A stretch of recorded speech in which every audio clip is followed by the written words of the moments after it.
ஓம் சக்தி. சக்திகள் அனைவருக்கும் என்னுடைய அன்பான வணக்கம்.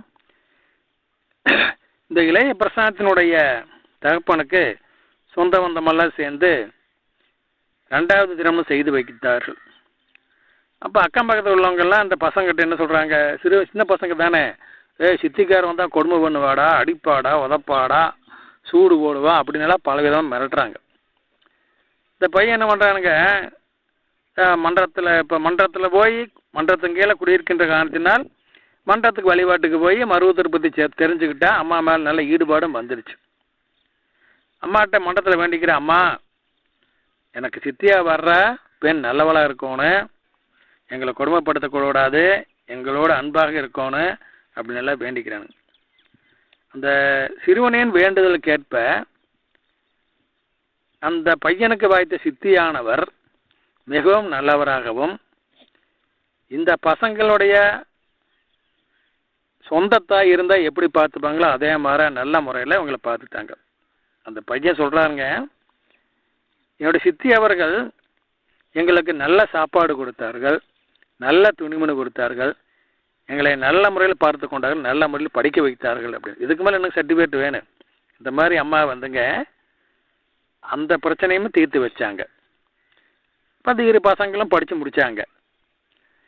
இந்த நிலையிலேங்க அடுத்தது பாருங்க, இந்த இளையவனுக்குத்தான் அம்மா மேலே ஈடுபாடு, பெரியவனுக்கு சம்பத்துக்கு ஈடுபாடு இல்லைங்க.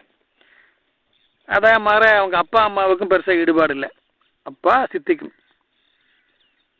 அடுத்து என்ன நடக்குது பாருங்க, இந்த பையனுக்கு வெளிநாட்டில் வேலைக்கு போகணும்னு ஆசை, அதற்காக முயற்சி பண்ணுறான். அப்போ அம்மாட்ட வந்து கேட்குற, அம்மா சொல்கிறாங்க 3 காப்புக்கு பணம் கட்டுன்னு சொல்கிறாங்க.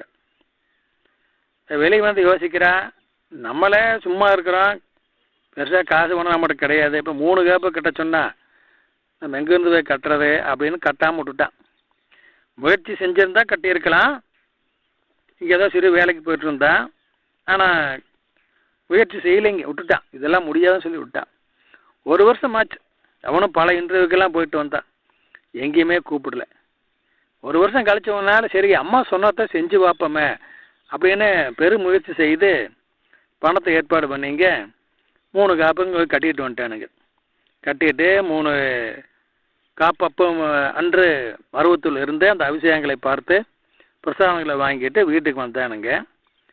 5 நாட்களில் ஒரு இன்டர்வியூ கூப்பிட்டாங்க, போய் கலந்துக்கிட்டானுங்க. அவன் இன்டர்வியூவில் எந்த கேள்வியும் கேட்கல, ஒன்றும் பண்ணல. இந்த பையனை செலக்ட் பண்ணிட்டான். யாருங்க, இளைய பிரசாந்தை. வேலை வந்து அபுதாபியில் கூட்டிகிட்டு போனான். அந்த பையன் சந்தோஷமாக போனான். அங்கே போனவனால தான் தெரிஞ்சது 160 பேர்த்தில் ஒரு 10 பேர்த்த மட்டும் செலக்ட் பண்ணி அந்த 10 பேரில் இவனு ஒருத்தனுங்க வேற ஒரு இடத்த கூட்டிகிட்டு போய் குழி தோண்டுங்கன்னு சொல்லி விட்டுட்டான் அந்த சூப்பர்வைசர்.